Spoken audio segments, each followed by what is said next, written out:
Welcome back to the channels. My name is Thomas Fletcher and I'm the host of both the Lcsw Network and the Military Social Work Network. If you're new to both my channels, please do me a favor by smashing that like button, by subscribing to the channels, and by sharing this video with your social work colleagues and friends.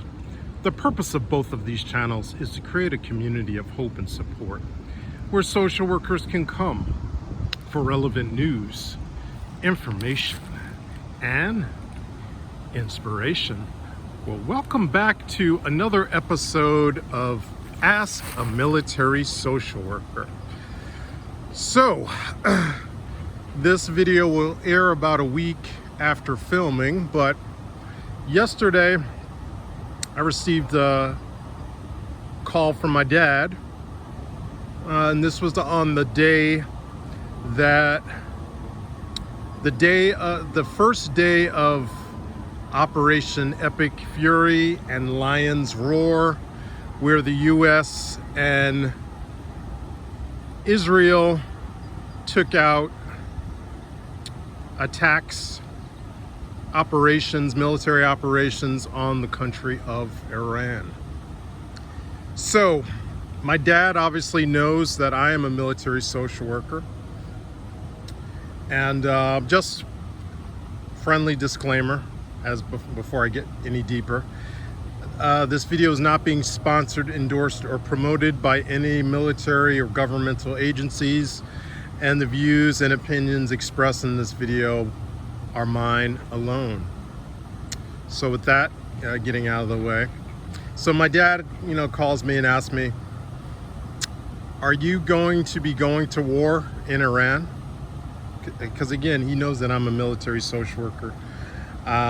For those of you that are new to the channel, I am both a uniformed military social worker in the U.S. Army Reserves. I serve as a social worker in the U.S. Army Reserves. And on the civilian side, I have been a military social worker, civilian military social worker in the Department of Veterans Affairs for over 21 years. Actually, this month will be 22 years. March 8th, 2004, I joined the Department of Veterans Affairs as a clinical social worker. So happy anniversary to me. But anyway, my dad asked me, are you going to be going to war in Iran as a social worker? And my answer to him was that it's a low risk, but the risk is there. The highest risk for service members right now at all times is infantry, artillery, right? Combat arms.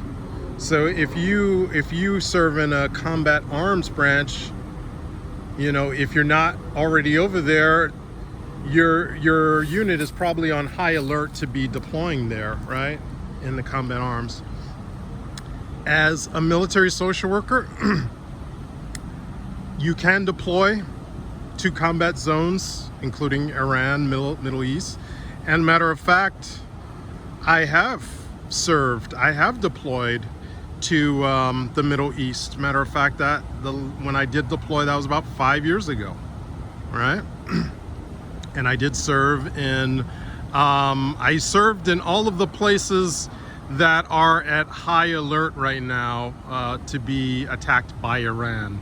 So I served in Kuwait, I served in a base in Iraq, and I also served in a base in Saudi Arabia, which I saw on the news yesterday, right? Prince Sultan Air Base, right? And I'm not going to share any OPSEC information, operational security, but this is just a general,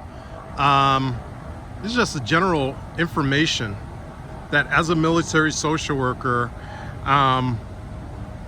you can deploy, and you can deploy to combat zones to support our service members that are combat arms service members, right? So one of the things that, when you do deploy as a social worker, whether you serve in a COSC, I currently serve in a Combat Operations Stress Control Unit.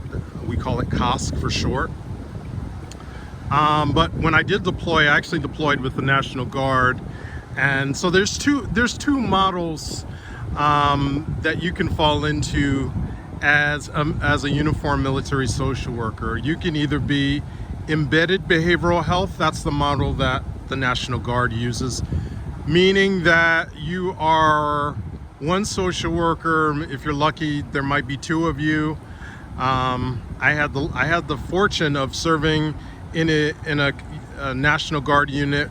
We deployed, there was 6 of us altogether, behavioral health officers. But that's very rare for a non-COSC unit. National Guard generally uses embedded, embedded behavioral health, where you are 1 or 2 at the most in, you could be in a sustainment brigade, you could be military police brigade,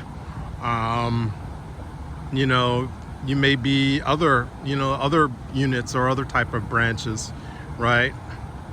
Whereas in a COSC, and Army Reserve does COSC, Combat Operations Stress Control, you're deploying in a team, in a Combat Operations Stress Control team, with behavioral health officers, whether it's social workers, psychologists, occupational therapists, behavioral health technicians or specialists, and you work together. And one of the things that we always sell to commanders when we do enter the combat zone theater is military social workers, or COSC. We are force multipliers. Our job is not to take soldiers out of the fight. Our job is to keep service members, soldiers in the fight, as long as they continue to be an asset to their units, to their commanders, to the Army. And there are situations where we do have to pull service members because they are no longer an asset, and in some cases become a liability to themselves, to their battle buddies, to the unit, to the mission, right? But we, as Combat Operations Stress Control, as behavioral health, when we do deploy to combat zones, our job is to keep service members in the fight as long as possible, right?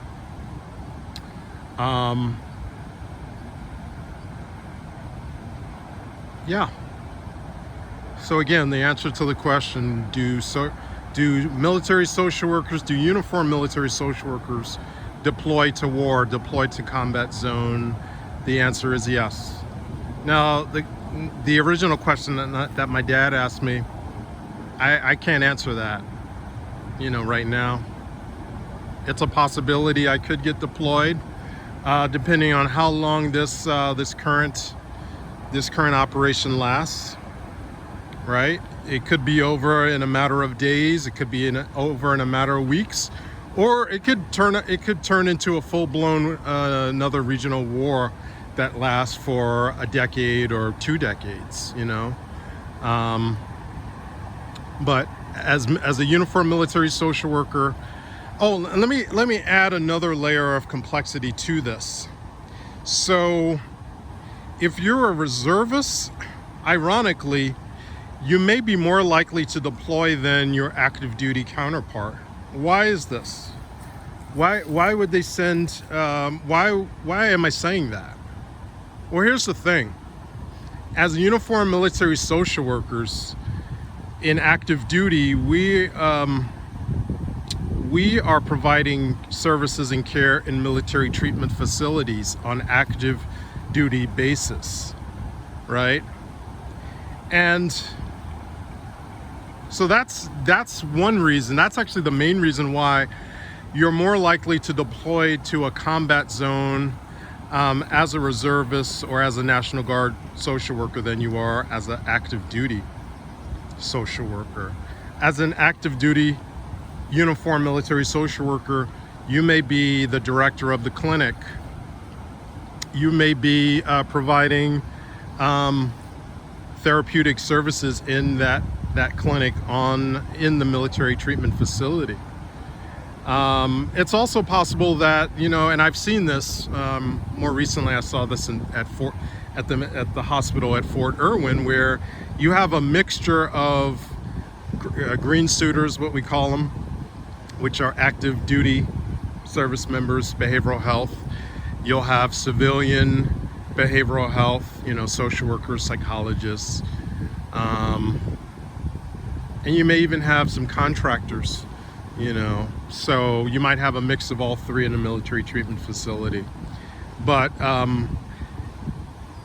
the thing about being a reservist or a National Guard social worker is you really are an asset to the Army, to the military, because you're coming in with the skills that you've already acquired prior to joining the military, you know.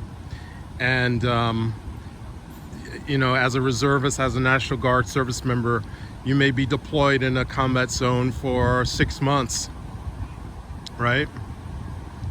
You're in for 6 months, and then you redeploy back home, right? And then another unit will deploy to back you up, to backfill the position that you served in when you were in a combat zone. And that's usually what happens for military social workers, military psychologists. We deploy for, you know, 6 months, either as a unit or as what do they call it? Individual mobilization augmentees, IMA, right? And then you're there for 6 months. You finish your tour of duty. You come back home, and then another unit or another IMA will come in to backfill as a behavioral health, as a military social worker, as a military psychologist, right? So that's why I say that as a reservist, as a National Guard service member, you're more likely to deploy than your active duty counterparts, which are providing services in the military treatment facilities on the active duty basis. So, all right, I think I'm going to stop there, but I want to thank you all for watching this video. For all the service members and other licensed clinical health professionals, thank you for the work that you do every day, for your clients, for your agency, and for the profession. Please continue to support each other and yourselves. Bye for now.